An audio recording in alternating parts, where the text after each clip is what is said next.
Site Managing Director, Wavemaker. This is one of our fabulous clients, Stephenson, who is E-commerce Director for Avon Western Europe. Just before we get started, a little bit about Sue. Sue spent the last 2 decades in agency and client side driving digital transformation for brands such as Waterstones, Westfield, TK Maxx, and also Avon, and a number of D2C SMEs as well. What we're going to do for the next 20 minutes, might be a little bit shorter, so you might get some time back, is talk to you a little bit about the journey that we've been on. Obviously, Avon has transformed from very much a D2C pioneer into an e-commerce success overnight.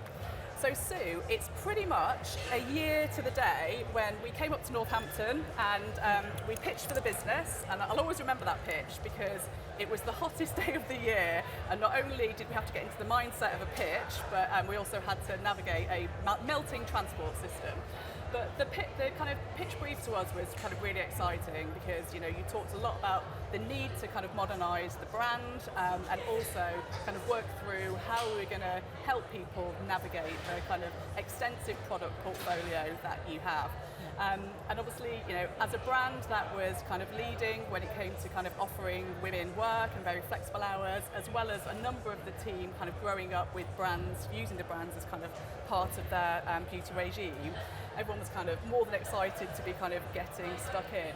But I think one of the things that we were kind of really explicit about when kind of we came up on that very hot and sweaty day was the reality that if we were going to help people navigate the kind of portfolio of products that existed, we really needed to work hard about making them easy to access.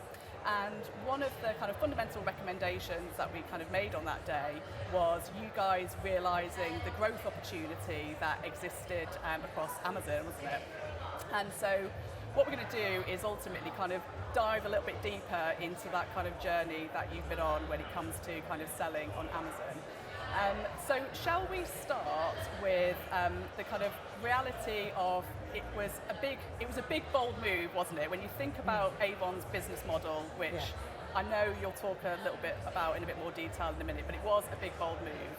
And without a doubt, there was a journey that you had to go on when it came to kind of galvanising stakeholders internally and kind of making them realise and take advantage of the kind of growth opportunity that was out there. So do you want to talk a little bit more about that? Yeah, thanks, Sian. So, we, as Sian alluded to, we really needed to open up access so that people could find our products easily. And we had our direct-to-consumer e-commerce, and we also had our rep e-commerce channels. But ultimately, through working with Wavemaker, it really helped us scope out what the size of opportunity was through Amazon. 20 million customers, beauty customers, are buying on Amazon already, and we know that the marketplace is set to grow, or marketplaces generally are set to grow substantially over the next 3 to 5 years. So it really was an obvious opportunity for us, for us to be present where those customers are shopping. Now, the opportunity was fairly obvious, but obviously getting stakeholders across the line is another challenge.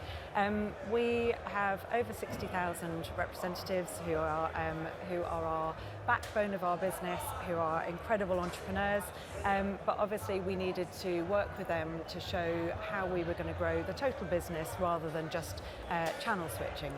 So that was the first challenge, working with them to really help them understand what our plans were and to help them understand how we were going to grow the total business. So the first thing that we did was plan to launch Amazon when we were doing a brand new product innovation launch.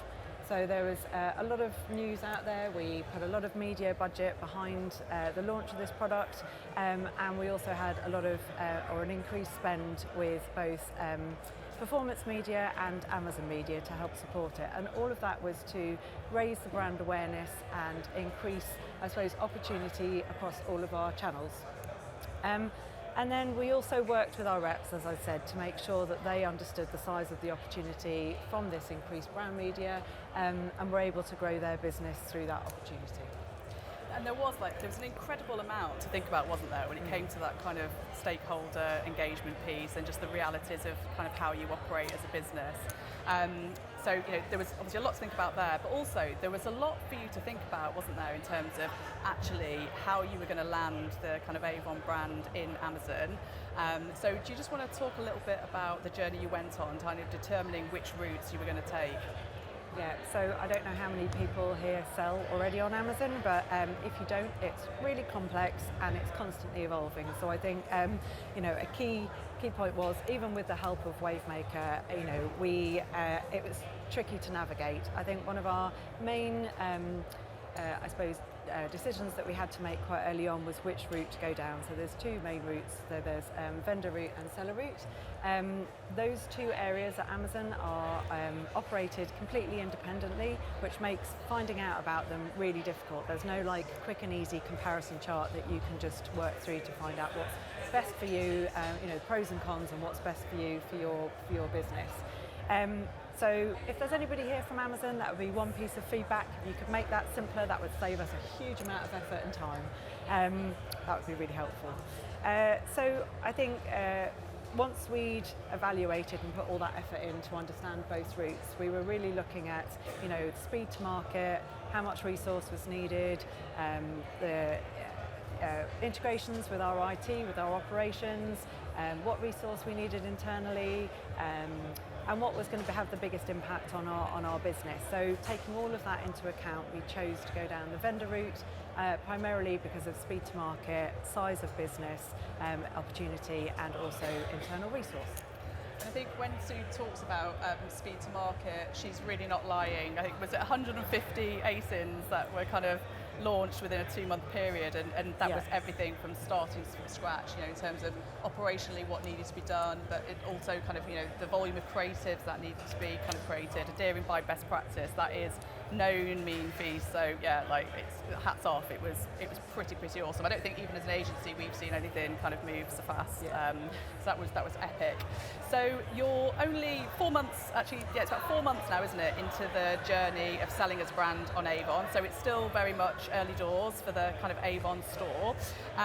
But without giving too many of the secrets away, kind of what's next on the journey, and kind of what are those areas of focus going to be in the kind of months ahead?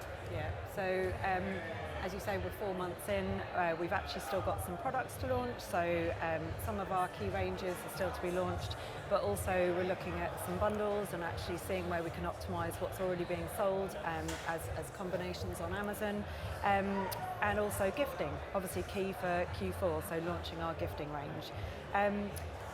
Through the learnings that we've got so far, so after 4 months, we are definitely now focused on the consolidation of those learnings, so improving our content, improving SEO, doing A/B testing, really just looking at all of the content that we've got, so things like improving video content, improving influencer content, and really helping to drive the conversion rate.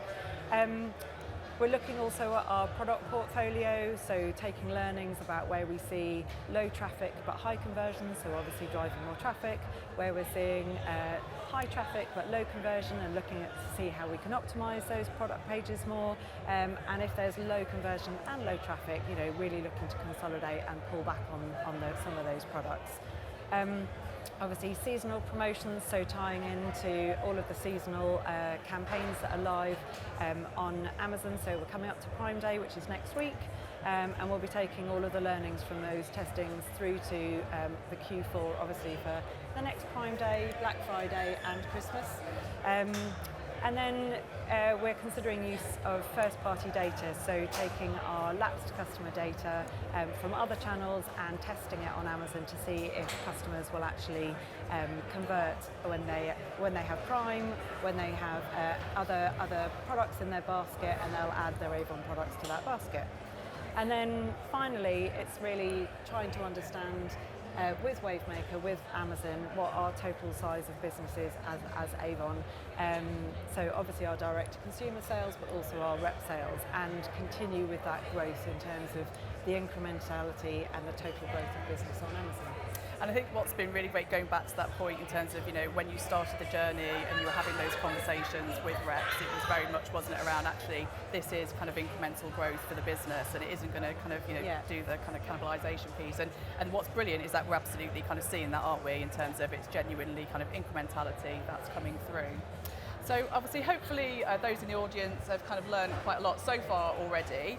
But I guess, there's probably a lot of people wanting to ask the question, which is around if you were going to do it again, and I know you're probably hoping that you're not going to be doing it again anytime soon, but if you were going to do it again, what would you do differently, and kind of what are the kind of key learnings, the pearls of wisdom that you can share with the audience?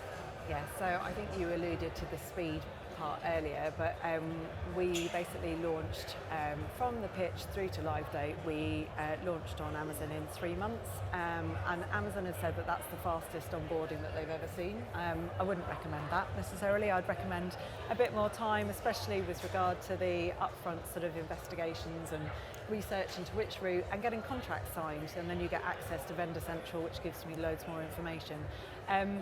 I think I wouldn't underestimate how complex Amazon is, and how not all of the information is in one place. So I've asked literally thousands of questions, and I'm still learning every day. So it takes time and effort to get to the bottom of how they work, their operational nuances. I think we're seeing different success with different products. Products that we don't see aren't our best sellers necessarily on direct to consumer or offline. So it's really important to sort of launch with a bit of a broader range to see what works. We're also seeing that we've got a different customer base, so different customer demographic, which is really interesting. Hopefully will help with our sort of future objectives. And then I think, finally, it's all about ongoing testing and learning. Once you've launched and you kind of take a breath of air once you've had the success of launching, it's then, onto that ongoing optimization. We are continually testing and learning, understanding what's working, what's not, optimizing content, optimizing targeting, and looking to increase ROAS, increase number of new customers to brand, all of that good stuff, which is nothing new for digital marketeers, but it doesn't stop. So it's an ongoing process. Great, thank you. Well, that's it from us this afternoon. Hopefully you found it useful. I think just one thing before you go, what's probably worth mentioning is the opportunity that we identified on Amazon was born out of Wavemaker's commerce maturity audits. So essentially we look at what the kind of opportunity is and actually how mature you are when it comes to a commerce perspective across all channels. So if you do have any other questions around kind of what we've shared today, or also the kind of maturity audits, please do kind of feel free. Sue and I will be kind of hanging around at the end, or drop us a note on LinkedIn as well, and we're more than happy to connect with you guys. Okay, thank you. Amazing, thank you. Thank you, Sian. Thank you, Sue. Do take them up on that offer to hear more about the work that's going on at Wavemaker, or to ask any more questions for